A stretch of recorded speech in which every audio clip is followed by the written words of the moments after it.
สวัสดีท่านผู้ชมที่เคารพสบายดีตอนเช้าท่านผู้ชมที่เคารพต้อนรับท่านผู้ชมเข้าสู่ข่าวเช้าอรุณวันใหม่จากห้องข่าวโทรภาพแห่งชาติลาวพบกันในเช้าของวันพฤหัสที่28พฤษภาคม2026นำเสนอข่าวภาคนี้โดยเอกสารทิพย์จักรพร้อมด้วยข้าพเจ้าสุริวัลย์พลเยี่ยมสบายดีตอนเช้าเอกสารสวัสดีซึ่งข่าวในเช้าในมื้อนี้เราก็มีหลายข่าวที่จะมานำเสนอโดยเฉพาะภารกิจในการค้นหาผู้ที่ประสบภัยอยู่ที่เมืองลองแจ้งแขวงไซสมบูรณ์นั่นเองซึ่งในปัจจุบันนี้ก็ผ่านมาก็เกือบ10 วันแล้วเนาะตั้งแต่ติดทำวันที่19กับ20ผ่านมาสถานการณ์ปัจจุบันนี้พวกเขาก็ได้รายงานอย่างต่อเนื่องในแต่ละวันเกี่ยวกับทีมกู้ภัยเจ้าหน้าที่ที่ไปช่วยเหลือผู้ประสบภัยก็คือประชาชน7 คนที่ว่าติดข้างอยู่ใน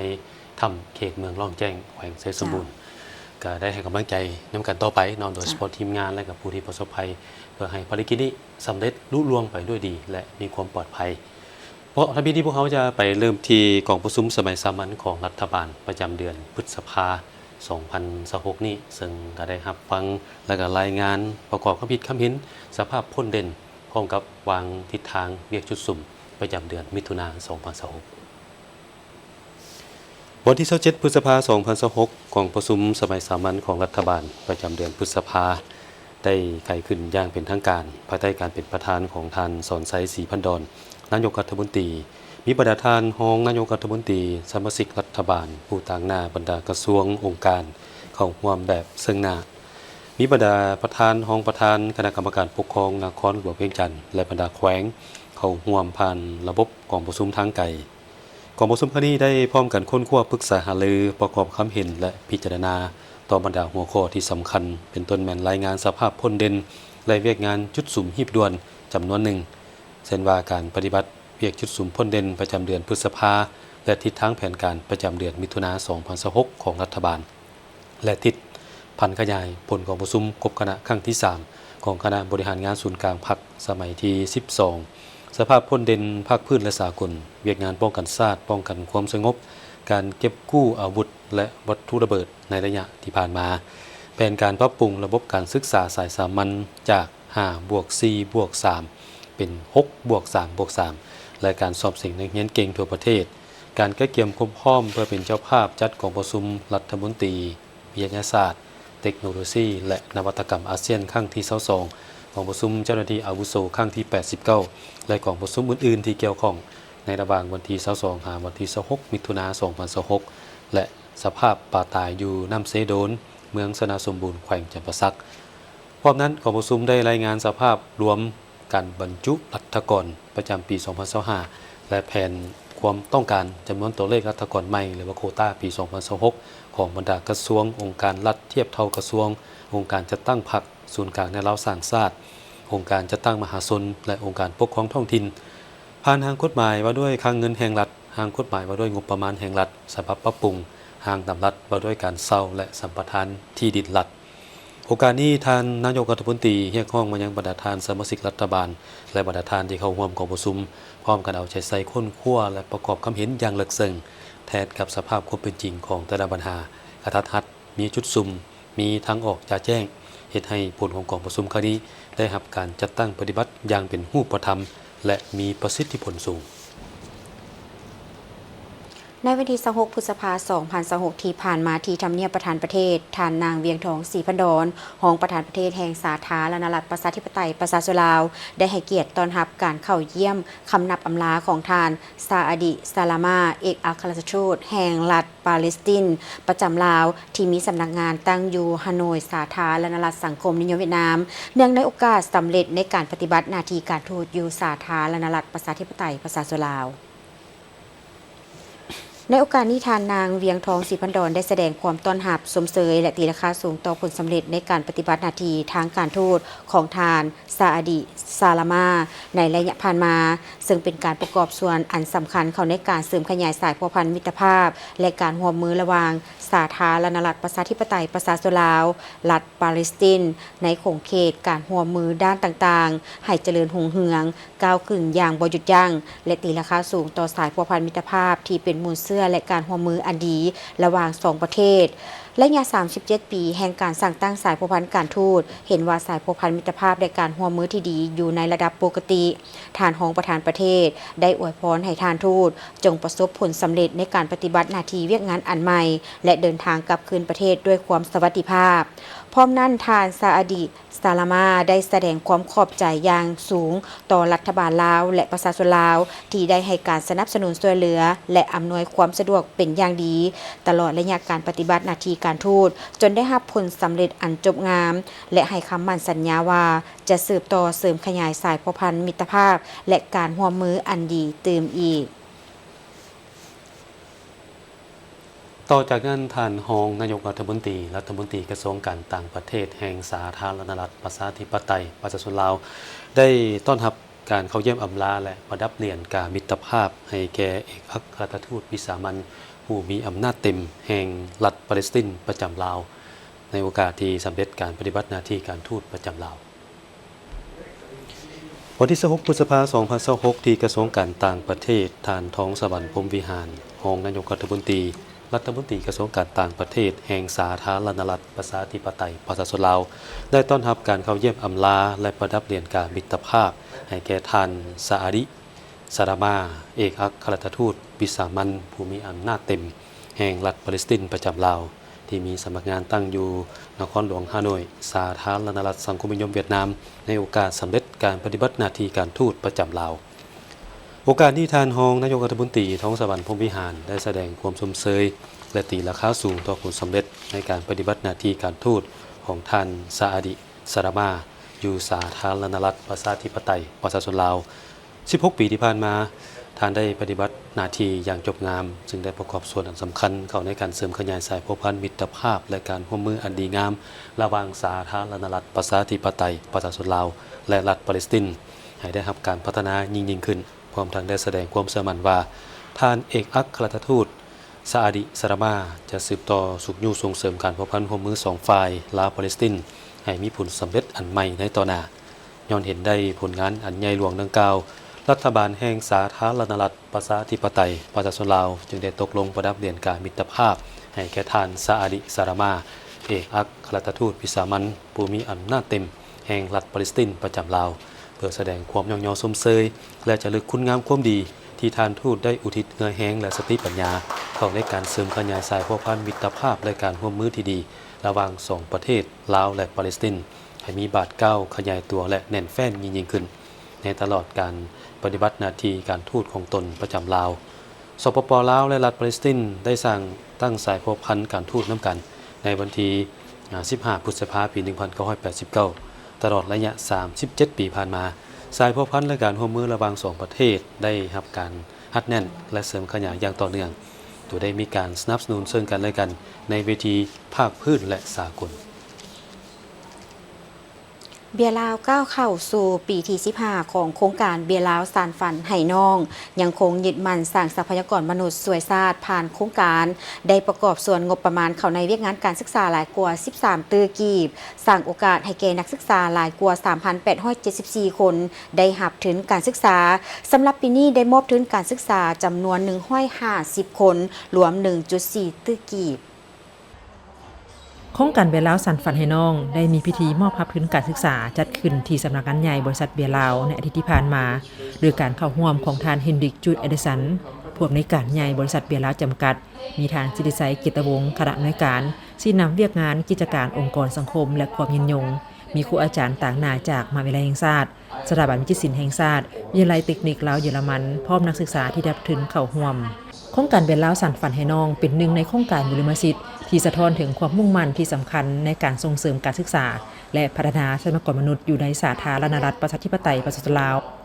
ให้มีความรู้ความสามารถทักษะที่เข้มแข็งและยืนยงโครงการได้เริ่มในปี 2010 ปีนี้ก้าวเข้าสู่ปีที่15ได้สร้างโอกาสให้แก่นักศึกษาหลายกว่า 3,874 คนบริษัทเบียร์ลาวจำกัดได้ประกอบส่วนงบประมาณเข้าในเวียกงานของการศึกษาหลายกว่า13ตื้อกีบท่านเฮนริกจูนเอเดสันผู้อำนวยการใหญ่บริษัทเบียร์ลาวจำกัดได้กล่าวว่า ผ่านมา 15 ปี บริษัทเบียร์ลาวได้ให้ความสำคัญต่อกับเวียกงานของการศึกษา และพัฒนาทรัพยากรมนุษย์เคียงคู่กับเวียกงานการเคลื่อนไหวทางสังคม บริษัทมีความหวังว่านักศึกษาที่ได้รับทุนการศึกษาจะกลายเป็นบุคลากรที่มีคุณภาพ และเป็นกำลังสำคัญในการพัฒนาประเทศชาติเพราะพวกเขาเชื่อมั่นว่าการศึกษาที่ดีคือเสาค้ำที่แข็งแกร่งให้แก่การพัฒนาในอนาคตWe have all been here today to celebrate this important event. มื้อนี้พวกเขาเต้าโฮมกันเพื่อรับถึงการศึกษาทางโครงการเบียร์ลาวสานฝันให้น้องได้จัดขึ้นเพื่อเป็นการช่วยเหลือด้านทุนหอนให้นักศึกษาผู้หนุ่มน้อยได้นำใช้ทุนก้อนนี้มูลใช้ให้สำเร็จการศึกษาของตน 15 ปีผ่านมาเพราะพวกเขาเห็นว่าบรรดานักศึกษาที่ได้รับทุนได้ทุ่มเทและทำเรียนอย่างหนักเพื่อให้มีคะแนนเหมาะสมตามเงื่อนไขด้านนโยบายของบริษัทแม่นสืบต่อให้ถึงการศึกษาและพร้อมกันพัฒนาไปทุกคงเขต พวกเฮาเห็นว่าจะเป็นขัวต่อให้น้องนักเรียนเฮ็ดแนวใดให้พวกเขาเจ้าหันมีโอกาสได้รับความรู้อันใหม่ๆเนาะได้เรียนเอาสิ่งใหม่ๆพร้อมกันนั้นเขาเจ้าก็ได้มีการฝึกฝนหล่อหลอมตนเองอยู่ในโรงเรียนหรือสถานที่ศึกษาต่างๆนั้นพนักงานที่ได้ทุนของบริษัทนี่มีแต่คนเก่งเนาะออกไปรับใช้สังคมเบียร์ลาวนี่ได้ทุ่มเทและได้มีการลงทุนหลายในแขนงการศึกษานี้แต่อีกอันนึงมันก็เป็นการช่วยเหลือและการสนับสนุนแนวคิดหรือว่าทิศทางในการพัฒนาประเทศชาติของรัฐบาลของพวกเราด้านนักศึกษาที่รับทุนครั้งนี้แม้นมีความภาคภูมิใจเพราะทุนการศึกษาก้อนนี้สามารถนำมาใช้เข้าในการเรียนของตนสำหรับน้องแล้วทุนน้องก็รู้อยู่แล้วว่ามีทุนสำหรับส่งเสริมนักศึกษาสินะผู้ที่ด้อยโอกาสสิน้องก็เลยตั้งใจบุกบืนน้องคิดว่าสำหรับทุนการศึกษาทุนนี้บ่เพียงแต่แบบเป็นทุนหรือว่าโอกาสทางด้านการศึกษาแต่เป็นแห่งผลักดันหนึ่งที่ให้น้องอยากพัฒนาตนเองทางด้านทักษะและก็ฝีมือต่างๆเพื่อหวังว่าอนาคตจะเป็นส่วนหนึ่งขององค์กรเบียร์ลาวเฮานี้ก็ก่อนอื่นหมดก็เฮาต้องมีความหวังก่อนว่าเมื่อเฮาอยากได้สินะเฮาก็ต้องบุกบืนเพื่อให้ได้เป้าหมายนั้นมาโอกาสอันดีที่น้องๆได้รับทุนในตัวนี้เพื่อมาว่ามาตื่มเต็มหรือว่ามาสานฝันให้ข้าเจ้าในการเฮ็ดกิจกรรมหรือว่าในการเรียนของข้าเจ้าให้มันไปถึงฝันเนาะในเบื้องของอาชีวะก็คือการฝึกอบรมวิชาชีพสำหรับพวกเฮาแล้วในปีนี้ก็ถือว่าพวกเฮาได้รับทุนการศึกษาเป็นปีที่3ว่านักศึกษาอยู่ในโซกนี้พวกเฮาก็มีอยู่9น้องล้วนแต่เป็นนักศึกษาที่มีความรู้ความสามารถเป็นสร้างที่ดีได้ในอนาคตหมายความว่าเกณฑ์ของโครงการก็คือนักศึกษาทุกคนต้องได้คะแนน GPA เฉลี่ย 2.8 ขึ้นไปฉะนั้นแล้วมันก็เป็นอันนึงที่เฮ็ดให้เขาเจ้าต้องได้บุกบืนกว่านักศึกษาทั่วไปสำหรับปี 2026 บริษัทเบียร์ลาวได้สืบต่อให้ทุนการศึกษารวมมูลค่า 1.4 ตื้อกีบให้แก่นักศึกษาจำนวน150คนที่มีผลการเรียนดีแต่ขาดเขินทุนหอนใน4มหาวิทยาลัยและ4สถาบันการศึกษาหลักทั่วประเทศเช่นมหาวิทยาลัยแห่งชาติมหาวิทยาลัยสุพรรณวงศ์มหาวิทยาลัยสวรรณเขตและมหาวิทยาลัยจำปาสักวิทยาลัยครูปักเสวิทยาลัยครูสวรรณเขตสถาบันวิจิตรศิลป์แห่งชาติและวิทยาลัยเทคนิคลาวเยอรมัน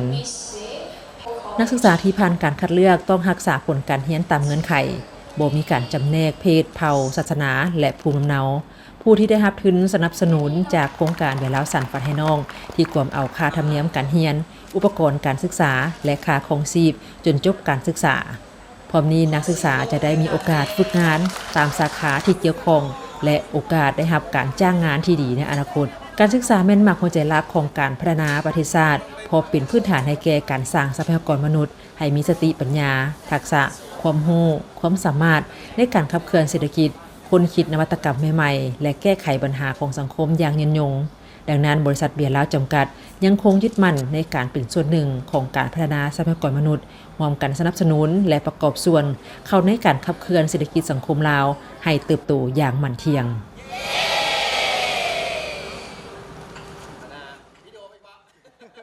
สมเสยทั้งบริษัทเวลาจำกัด เจ้า เพื่อนในมีแบ่งน้ำใจช่วยสร้างบุคลากรให้ทุนการศึกษา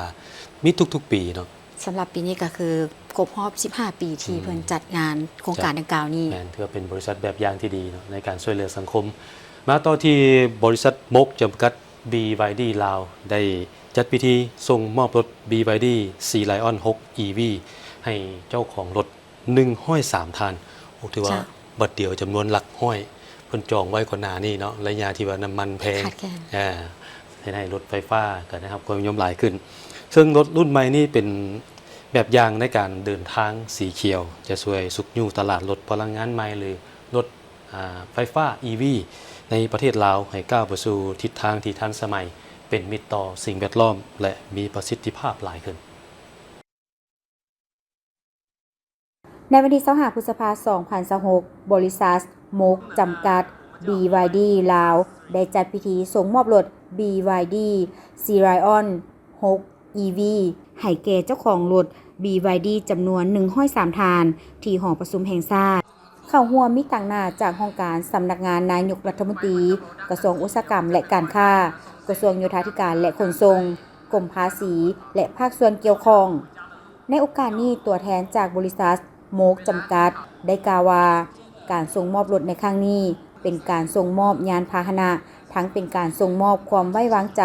ความรับผิดชอบ และเป็นจุดเริ่มต้นของวิถีชีวิตใหม่แห่งการเดินทางสีเขียวสำหรับเจ้าของรถ103 ทานในมื้อนี้บ่เพียงแต่เป็นเจ้าของรถใหม่หากยังเป็นแบบอย่างในการเดินทางสีเขียวซึ่งจะช่วยสุกยู่ตลาดรถพลังงานใหม่หรือรถ EV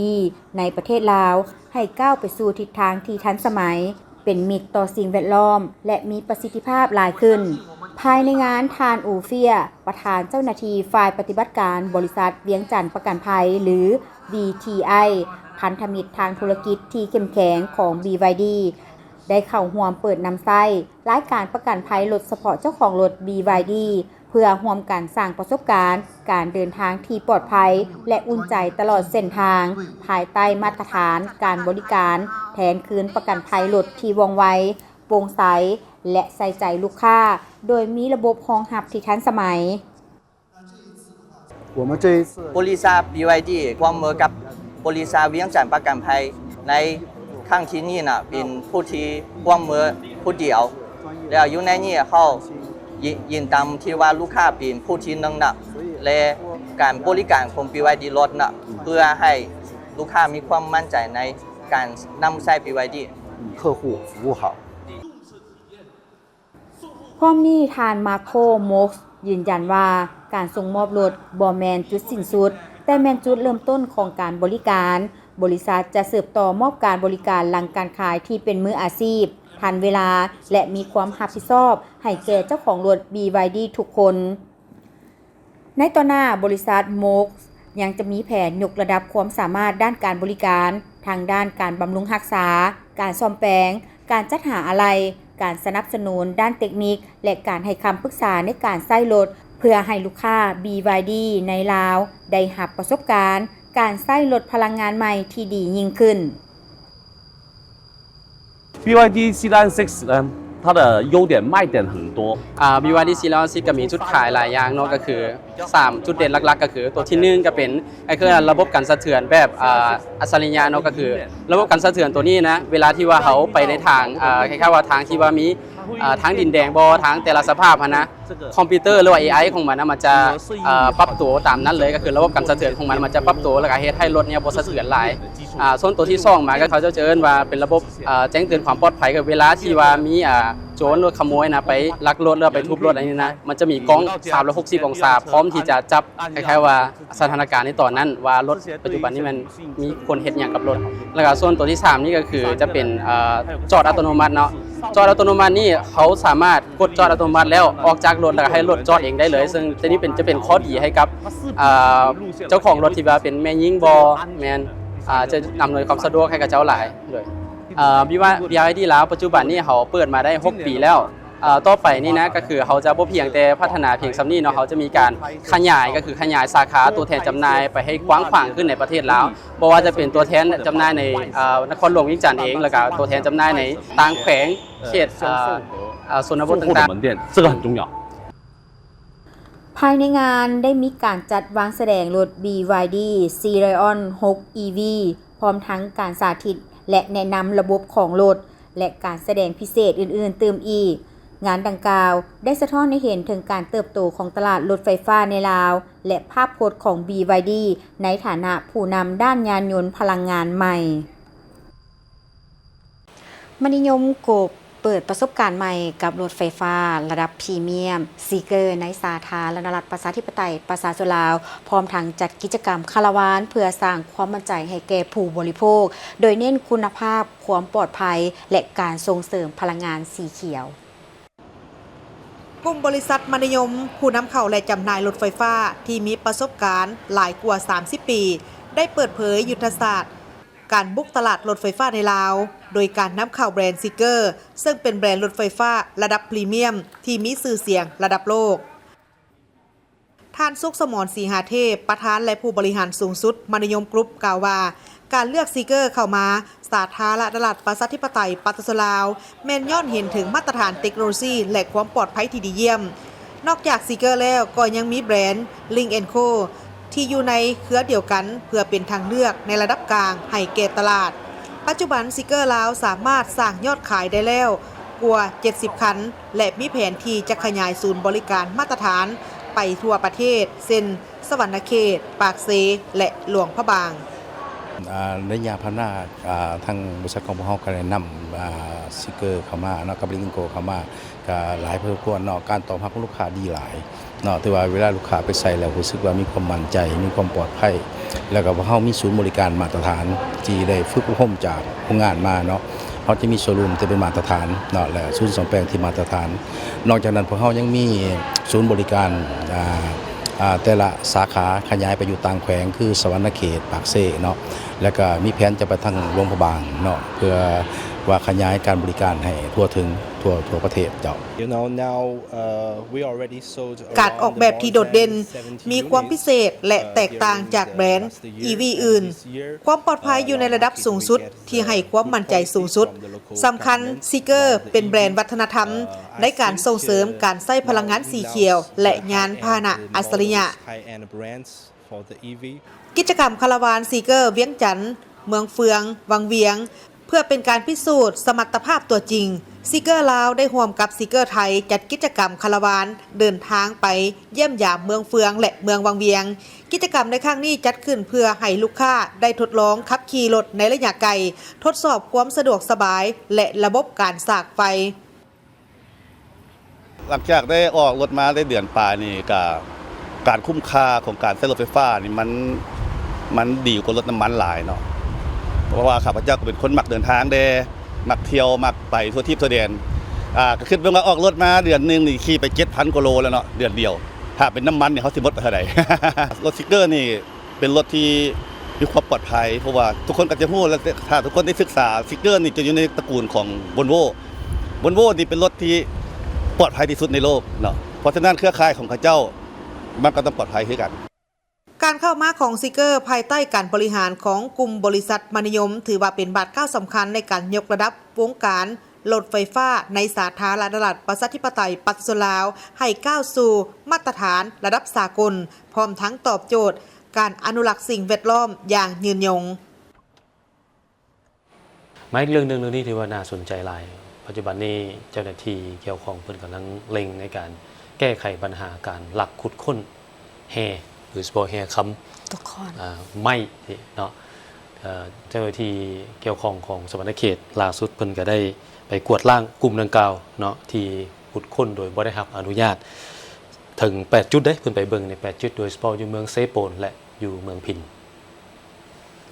คือ8จุดดังกล่าวนี่ก็รวมมีดังนี้เนาะจุดที่1คือเขตบ้านสองแคหรือว่าซบมี่เมืองเซโปนผ่านการเข้ากวดกาพบเห็นกลุ่มคนกำลังเคลื่อนไหวขุดค้นโดยผิดกฎหมายเจ้าหน้าที่จึงได้กักตัวผู้กระทำผิดและยึดของกลางประกอบมีดังนี้กักตัวผู้ถูกหาทั้งหมด8คนสัญชาติเวียดนาม4คนสัญชาติลาว4คนจุดที่2แม่นอยู่จุดเฮือนพักพนักงานบ้านโพนไห้พบกับถังน้ำมันสีฟ้าบรรจุน้ำมันกระส่วนเต็ม6ถังพร้อมอุปกรณ์ในการขุดค้นทั้งหมด และหนังสือผ่านแดนคนเวียดนาม16คน16หัวด้วยกันเนาะโทรศัพท์มือถือ10หัว10หน่วย10หน่วยแล้วก็มีพาหนะรถกระบะ4ประตูยี่ห้อ Ford จำนวน1คันรถกระบะ4ประตูยี่ห้ออื่นอีกจำนวน1คันเนาะคือการคุ้มครองของกลางปัจจุบันนี้ได้นำมารักษาไว้อยู่ของประชาการปกสเมืองเซโปนส่วนจุดที่3แมนยูเขตบ้าน2แคซบมี่เมืองเซโปนกักตัวผู้ถูกหา1คนสัญชาติลาวของกลางคดีที่ยึดได้ก็มีหินขาวหินเขียวเนาะหินเขียวจำนวน18ต้นรถกระบะ4ประตู1คันกล้องวงจรปิดสีขาว2หน่วยของกลางแม่นนำมารักษาไว้อยู่ของประชาการปกสเมืองเซโปนจุดที่4เป็นเขตบ้านห้วยจังเมืองเซโปนกักตัวผู้ถูกหา2คนสัญชาติเวียดนามของกลางคดีที่ยึดได้แม่นรถจักร2คันรถบรรทุก10ล้อ1คันรถจักร1คันพร้อมวัตถุอุปกรณ์ทั้งหมดปัจจุบันของกลางดังกล่าวนั้นยังคุ้มกันไว้อยู่สถานที่ภาคสนามยกเว้นตะแกรงเล็ก1อันแม่นรักษาไว้อยู่ปกสเมืองเซโปนมาจุดที่5เป็นเขตบ้านนาคุ้มโมงเนาะกลุ่มบ้านเจียงตูบเมืองเซโปนของกลางคดียึดได้ก็แบ่งเป็น2จุดย่อยที่1มันรถจักร4คันปัจจุบันรักษาไว้อยู่ค่ายคุ้มขังภาคใต้แก้งคันเรือติดเครื่องจักร4สูบ5ลำพร้อมวัตถุอุปกรณ์ทั้งหมดจุดย่อยที่2เป็นจักรปั่นไฟฟ้า1เครื่องรางไม้ปูด้วยผ้าพรม1รางตะแกรงเล็ก1อันจักรดูดน้ำขนาดใหญ่1เครื่องจักรดูดน้ำขนาดน้อย1เครื่องของกลางทั้งหมดในจุดนี้แม่นได้ง่ายและเอามารักษาไว้อยู่ค่ายคุ้มขังภาคใต้แก้งคันจุดที่6เนาะจุดบ้านพะลองเมืองพินเจ้าหน้าที่ได้กวดค้นพื้นที่และพบเห็นการขุดค้นแห่คำที่บ่ถูกต้องดังนั้นจึงได้ยึดของกลางไว้เพื่อพร้อมกับวัตถุอุปกรณ์ทั้งหมดซึ่งคณะรับผิดชอบได้ลงไปเกินใบลาดตระเวนและได้กวดพบเห็นการลักลอบขุดค้นไม้อยู่เขตบ้านพะลอง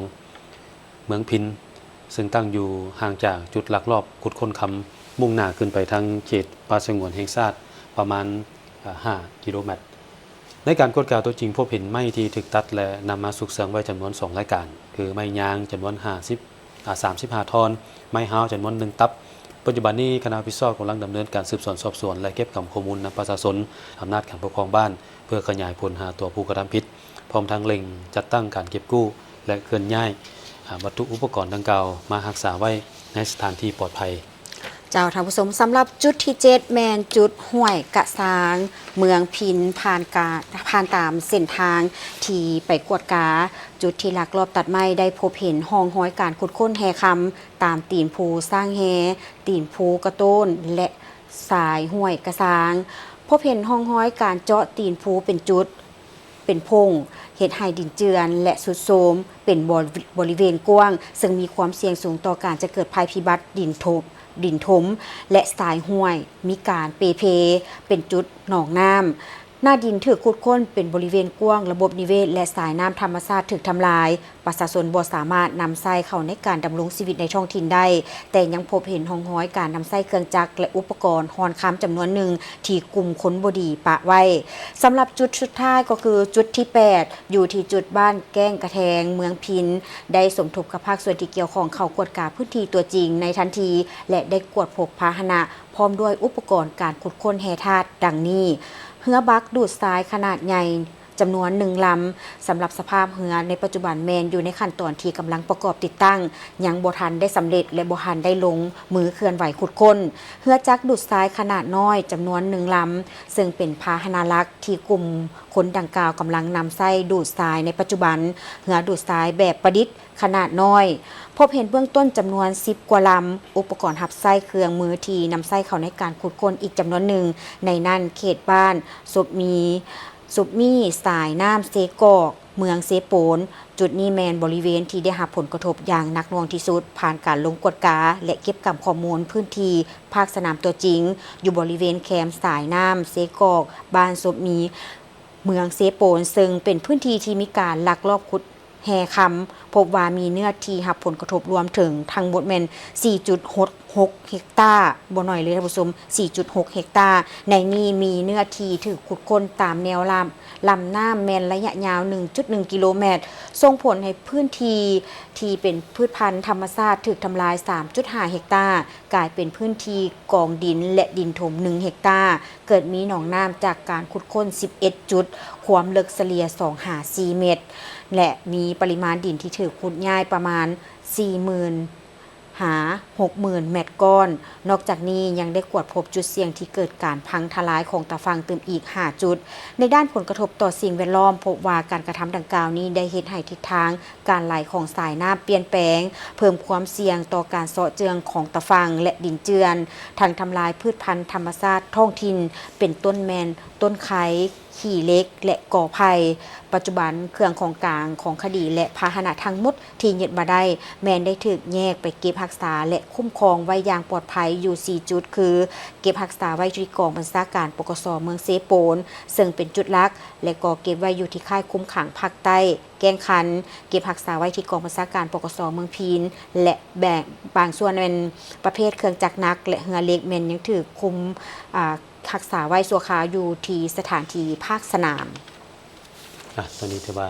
สำคัญหลายเนาะกับส้มเซยเจ้าหน้าที่เพราะปัญหานี้มันก็เกิดขึ้นมาโดนเติบบ่ได้เจ้าเพิ่นก็คือสิเห็นปัญหามาแล้วก็สามารถไปจับกลุ่มได้เนาะหลายจุดด้วยกัน8จุดด้วยกันเนาะที่แจ้งมาเมื่อกี้นี้มีผลกระทบหลายต่อกับสิ่งแวดล้อมบางทีทางสุริวัลเสนอไปเมื่อกี้นี้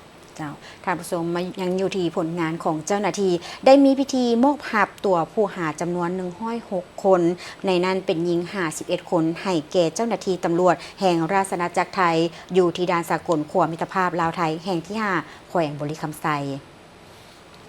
ในวันที่27 พฤษภาคม 2026 เจ้าหน้าที่กองบัญชาการปกส.แขวงบริคำไซสาธารณรัฐประชาธิปไตยประชาชนลาวได้จัดพิธีมอบหับตัวผู้ถูกหาจำนวน106 คนในนั้นเป็นหญิง51 คนให้แก่เจ้าหน้าที่ตำรวจราชอาณาจักรไทยที่ด่านสากลขั้วมิตรภาพลาวไทยแห่งที่5บริคำไซเพื่อนำตัวผู้เกี่ยวกับไปดำเนินคดีตามขั้นตอนของกฎหมายในข้อหาการเล่นการพนันที่ต้องห้ามดำเนินธุรกิจบ่ถูกต้องตามกฎหมายและเฮ็ดเวียกที่บ่ได้รับอนุญาตภายหลังที่เจ้าหน้าที่ตำรวจกองบัญชาการปกส.แขวงบริคำไซได้ปฏิบัติการบุกทำลายกลุ่มแก๊งดังกล่าวพร้อมทั้งยึดของกลางหลายรายการที่พัวพันกับการเล่นการพนันที่บ่ถูกต้องก็คือต้องห้ามดำเนินธุรกิจที่บ่ถูกต้องตามกฎหมายอยู่ภายในเมืองปากสันแขวงบริคำไซ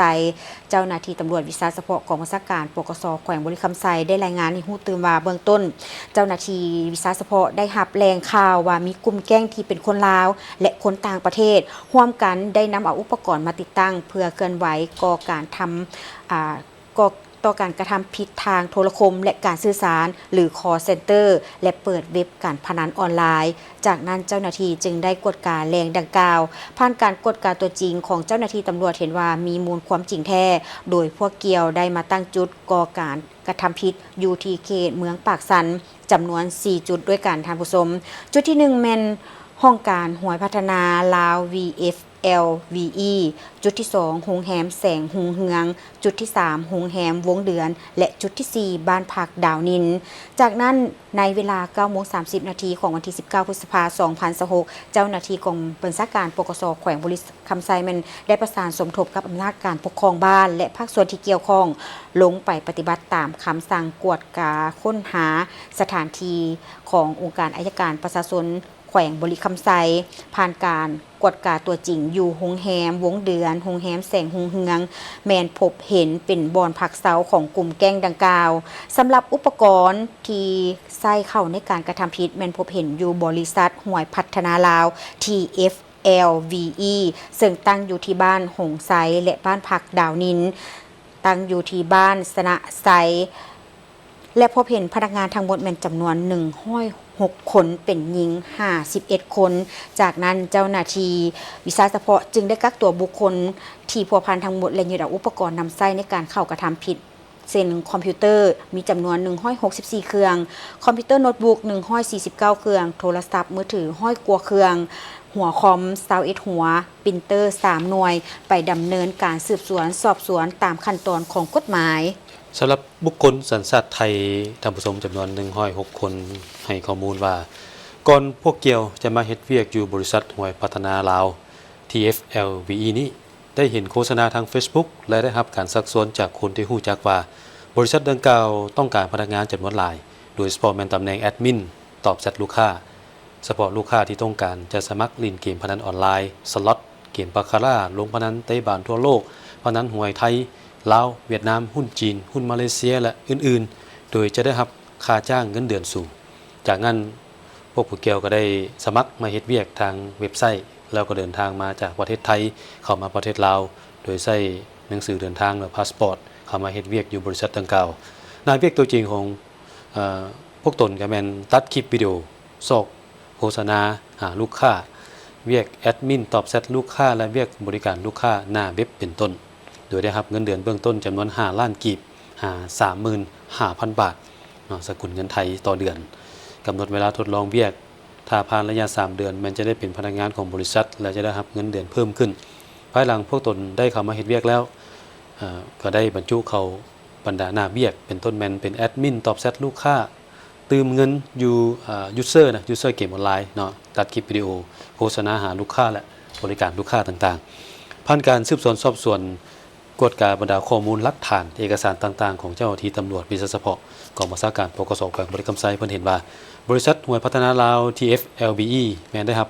การอนุญาตดำเนินธุรกิจถูกต้องตามระเบียบกฎหมายแต่ว่าตามคำให้การของผู้กระทำผิดได้บอกว่าการบริการหวยของบริษัทดังกล่าวแม้ยังอยู่ในขั้นตอนการติดตั้งโปรแกรมยังบ่ทันสำเร็จและนำใช้เทื่อแต่ได้เปิดบริการทางการเพื่อเป็นซากบังหน้าในการบริการลิ้นพนันออนไลน์โดยดังที่บอกไปคือเกมสล็อตบาคาร่าลงพนันบานทั่วโลกพนันหวยไทยลาวเวียดนามหุ้นจีนหุ้นมาเลเซียแล้วก็อื่นๆเนาะถือว่าเป็นการกระทำที่ว่าผิดต่อระเบียบกฎหมายของบ้านเฮาแหละเนาะแต่ไปอนุญาตนี่แม่นผ่านแต่ว่าจะเป็นซากบังหน้าเนาะสำหรับผู้ถือหาส่วนหลายแฮงจูงใจก็คือรายได้ที่สูงเฮ็ดให้กับเจ้าเข้ามาเฮ็ดเวียกก็บ่ประมาทในตัวนี้เพราะว่ามันเป็นการประกาศรับสมัครแล้วก็เห็นว่าบริษัทก็มีการดำเนินธุรกิจถูกต้องตามกฎหมายแต่พัดลืมคำนึงแบบว่าการที่เฮ็ดนี่มันถูกระเบียบของลาวเฮาบ่นะก็เฮ็ดไปเพื่อว่าได้เงินเดือนเพื่อจุนเจือตนเองจุนเจือครอบครัวฮั่นเนาะแต่ว่าปัญหานี้ยังหลายเด้ call center scammer การพนันออนไลน์ที่ผิดกฎหมายเจ้ามาวันนี้พวกเขามาต่อที่ข่าวท้องถิ่นอีกบทนึงที่น่าสนใจไปแขวงสารวันได้จัดฝึกอบรมเสริมสร้างชุมชนอนุรักษ์ป่าไม้รับมือกับการเปลี่ยนแปลงของดินฟ้าอากาศและส่งเสริมบทบาทหญิงชายฝึกอบรมเสริมสร้างชุมชนอนุรักษ์ป่าไม้รับมือการเปลี่ยนแปลงดินฟ้าอากาศและส่งเสริมบทบาทหญิงชายเนื้อในของการฝึกอบรมได้เน้นใส่ความสำคัญของการอนุรักษ์ป่าสงวนกฎหมายและระเบียบการที่เกี่ยวข้องบทบาทและหน้าที่ของชุมชนในการปกปักรักษาป่าไม้รวมทั้งยุทธศาสตร์ในการป้องกันการตัดไม้ผิดกฎหมายการบุกรุกป่าและการทำลายสิ่งแวดล้อมพร้อมได้มีการสนทนาแบบมีส่วนร่วมและแลกเปลี่ยนบทเรียนในใส่เพื่อเสริมสร้างความรู้ความเข้าใจและทักษะด้านการนำไปจัดตั้งปฏิบัติในการส่งเสริมการอนุรักษ์ป่าไม้ปกป้องป่าสงวนและคุ้มครองทรัพยากรธรรมชาติอย่างยืนยงอยู่ในชุมชนกิจกรรมนี้ยังได้เน้นหนักถึงบทบาทสำคัญของชุมชนในการอนุรักษ์ความหลากหลายทางชีวนานาพันธุ์การปกป้องแหล่งน้ำการลดพรความเสี่ยงจากผลกระทบของการเปลี่ยนแปลงสภาพอากาศและการรับประกันความยืนยงด้านสิ่งแวดล้อมในระยะยาวการฝึกอบรมยังได้ยกให้เห็นหัวข้อเกี่ยวกับบทบาทหญิงชายและความเสมอภาพระหว่างหญิงชายแม่หญิงและผู้ชายล้วนแต่มีบทบาทสำคัญเท่าเทียมกันในการคุ้มครองทรัพยากรธรรมชาติการปกป้องป่าไม้และการพัฒนาวิถีชีวิตที่ยืนยงพร้อมกันนี้ยังได้ส่งเสริมให้แม่หญิงมีการเข้าร่วมในการตัดสินใจการเป็นผู้นำชุมชนและกิจกรรมอนุรักษ์สิ่งแวดล้อมหลายขึ้นด้วยการเข้าร่วมของทานสินไส้เพชรแพงราศีห้องหัวหน้าแผนกเกษตรกรรมและสิ่งแวดล้อมแขวงสารวันมีวิทยากรและนายบ้านหัวหน้าโรงเรียนชาวเกษตรกรและผู้อำนวยความสะดวกจาก12บ้านเป้าหมายของโครงการเข้าร่วมซึ่งแม้นองค์การแคนานาชาติประจำสาธารณรัฐประชาธิปไตยประชาชนลาวภายใต้โครงการปรับตัวเข้ากับสภาพการเปลี่ยนแปลงดินฟ้าอากาศโดยการมีส่วนร่วมของแม่หญิงกับแผนกเกษตรกรรมและสิ่งแวดล้อมแขวงของการเกษตรกรรมและสิ่งแวดล้อมเมืองเหล่างามสหพันธ์แม่หญิงแขวงและสหพันธ์แม่หญิงเมืองเหล่างามได้มีพิธีเซ็นบทบันทึกการประสานงานระหว่างองค์การกวดการลาดแขวงขมวนกับองค์การกวดสอบประจำภาคกลาง2ในการลงนามบทบันทึกการประสานงานร่วมกันระหว่าง2องค์การในครั้งนี้ก็เพื่อจะตั้งปฏิบัติผันขยายเนื้อใน บทบันทึกการประสานงานระหว่างองค์การกฎการรัฐกับองค์การกวดสอบแห่งรัฐให้มีเนื้อในลึกซึ้งและหัดกุมเฮ็ดให้องค์การกวดการรัฐแขวงขมวนกับองค์การกวดสอบประจำภาคกลาง2สามารถนำไปจะตั้งปฏิบัติเข้าในเวียกงานให้มีประสิทธิภาพประสิทธิผลแน่ใส่แก้ไขผลการกวดสอบและกวดกาการรายงานต่อสภาประชาชนแขวงคณะกรรมการปกครองแขวงและขั้นเทิงของตนให้ทันกับสภาพการจุดประสงค์ต้นต่อก็เพื่อแน่ใส่เฮ็ดให้การคุ้มครองรัฐคุ้มครองเศรษฐกิจสังคมมีความเข้มแข็งรับประกันความโปร่งใสมีประสิทธิภาพและประสิทธิผลในการเคลื่อนไหวการแก้ไขผลการกวดกาและผลการกวดสอบให้ถูกต้องตามกฎหมายอย่างเข้มงวดสนองและเล็กเปลี่ยนข้อมูลข่าวสารที่จำเป็นมีจุดสุมเพื่อสืบต่อนำไซเข้าในการจะตั้งปฏิบัติเวียกงานและแก้ไขปัญหาต่างๆที่พัวพันถึงพระบทบาทขององค์การกวดการรัฐแขวงขมวนและองค์การกวดสอบประจำภาคกลางอย่างมีประชาธิปไตยมีวิทยาศาสตร์มีความรอบด้านภาวะวิสัยโปร่งใสยุติธรรมมีข้อมูลพื้นฐานตัวจริงถูกต้องครบถ้วนชัดเจนและว่องไวในโอกาสอันมีความหมายความสำคัญดังกล่าวพิธียังได้รับฟังการมีคำเห็นชี้นำของท่านปริญญาเอกสมสะอาดอุ่นศรีดาประธานคณะกรรมการปกครองแขวงที่ได้เน้นหนักในหลายปัญหาเป็นต้นแม่นให้ส่งแขนงการต้องมีความนักแน่นด้านการเมืองจรรยาบรรณด้านวิชาชีพและความรับผิดชอบสูงต่อการปฏิบัติหน้าที่เวียกงานวิชาเฉพาะพร้อมนั้นให้สมเทียบคืนผลการจะต้องปฏิบัติเวียกงานการกวดสอบกวดกาในระยะผ่านมาเพื่อสรุปติราคาว่าได้รับการแก้ไขผลการกวดกาคือแนวใดเคียงคู่กันนั้นจงปฏิบัติระบบการประชุมเพื่อแลกเปลี่ยนถอดบทเรียนร่วมกันยกระดับกลไกการประสานงานให้มีความลงเรียนท่วงทันกับสภาพการและยัดได้ผลงานที่ดีเด่นเมืองเพียงแขวงธัญบุรีได้ประกาศการจัดตั้งยกย้ายและแต่งตั้งพนักงานการนำในพิธีก็ได้รับฟังการผ่านมติตกลงของคณะประจำพรรคแขวงธัญบุรีว่าด้วยการบงตัวแต่งตั้งกรรมการประจำพรรคเมืองและบงตัวแต่งตั้งกรรมการพรรคเมืองโดยได้บงตัวแต่งตั้งสหายบุญเลิศวงศ์ศรีประเสริฐกรรมการพรรคเมืองขึ้นเป็นกรรมการประจำพรรคเมือง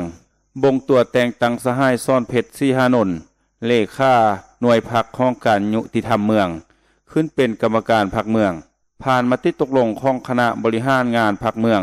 ว่าด้วยการยกย้ายแต่งตั้งพนักงานรัฐกรเมืองโดยได้ยกย้ายแต่งตั้งสหายบุญเลิศวงศ์ศรีประเสริฐหัวหน้าคณะโฆษณาอบรมเมืองไปรับหน้าที่มาเป็นเลขาหน่วยพรรคเป็นประธานแนวราวสร้างศาสตร์เมืองสหายพรอินอุดมกรรมการพรรคเมืองเลขาคณะบริหารงานสาวนมเมืองไปรับหน้าที่มาเป็นเลขาหน่วยพรรคเป็นหัวหน้าคณะโฆษณาอบรมเมืองสหายไสสวัสดิ์จันทวีรองหัวหน้าคณะโฆษณาอบรมเมืองไปรับหน้าที่มาเป็นเลขาคณะบริหารงานสาวนมเมืองผ่านแจ้งการของคณะกรรมการปกครองเมืองว่าด้วยการอนุมัติให้พนักงานรัฐกรพักการรอท่ารับอุดหนุนบำนาญพร้อมทางผ่านมติตกลงของคณะบริหารงานพรรคเมืองว่าด้วยการแต่งตั้งรองหัวหน้าคณะโฆษณาอบรมเมืองผ่านข้อตกลงของคณะกรรมการปกครองเมืองว่าด้วยการยกย้ายพนักงานรัฐกรไปรับหน้าที่ใหม่พิธีที่มีความหมายความสำคัญนี้สหายอเมทรงเยเล็งกรรมการประจำพรรคแขวงรองประธานคณะกรรมการปกครองแขวงธัญบุรีได้มีคำเห็นโอลมต่อพิธีซึ่งสหายได้แนะนำให้บรรดาผู้ที่ได้รับหน้าที่ใหม่จงได้มีความรับรู้เข้าใจต่อกับความเรียกร้องต้องการของหน้าที่เวียกงานในระยะใหม่พร้อมกันเอาใจใส่ยกสูงความรับผิดชอบต่อหน้าที่การเมืองของตนให้สูงขึ้นกว่าเก่าสืบต่อเพิ่มทวีการศึกษาอบรมการเมืองนำพาแนวคิดให้สูงขึ้นมีแบบแผนมีวิธีเฮ็ดเวียกแบบรวมศูนย์ประชาธิปไตยเป็นหมู่คณะและปฏิบัติหลักการนำพาของพรรคประกาศสั่งตั้งตาแสงมีไซสนะของเมืองเพียงแขวงธัญบุรีพิธีประกาศสร้างตั้งตาแสงมีไซสนะเมืองเพียงแขวงธัญบุรีในพิธีท่านคำพันธ์คำภูบัวประธานคณะกรรมการปกครองเมืองเพียงได้ขึ้นรายงานการสร้างตั้งตาแสงมีไซสนะ ซึ่งมีสำนักงานตั้งอยู่เขตเทศบาลของเมืองเพียงประกอบมี10บ้านคือบ้านน้ำปุยบ้านนาแคมบ้านนาโนงหุ่งบ้านเวียงคำบ้านห้วยอุ่มบ้านเวียงเจริญบ้านผู้ฟ้ามีไสบ้านน้ำหยาบบ้านปักซองและบ้านนาแวนมีพลเมืองทั้งหมด 18,449 คนมี8เผ่าอาศัยอยู่ร่วมกันพิธีในครั้งนี้ได้จัดขึ้นอย่างสมเกียรติเพื่อเป็นการจัดตั้งปฏิบัตินโยบายของพรรคและรัฐบาลในการขยายตารางปกครองเพิ่มทวีการบริการประชาชนและส่งเสริมการพัฒนาเศรษฐกิจสังคมอยู่หากท่านยกระดับการบริการเพื่อเฮ็ดให้การบริหารจัดการเวียกงานของรัฐ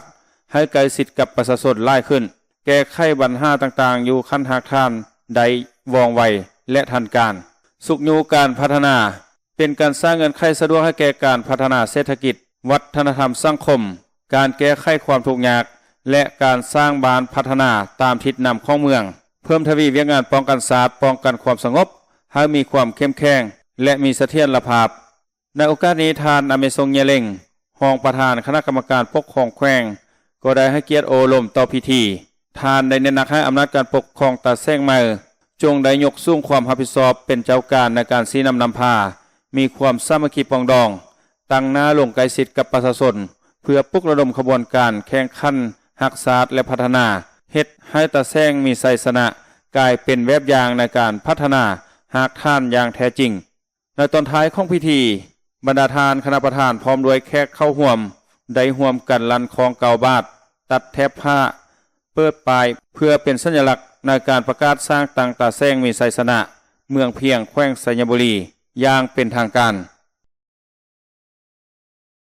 ทางผู้ชมมาฮอนี้ข่าวเศร้าอารมณ์ใหม่ของพวกเราก็หมดเวลาลงแล้วขอบใจทุกท่านที่ให้เกียรติติดตามรับชมโฆษกทั้งสองพร้อมด้วยทีมงานข่าวต้องขอลาทานผู้ชมไปก่อนสบายดี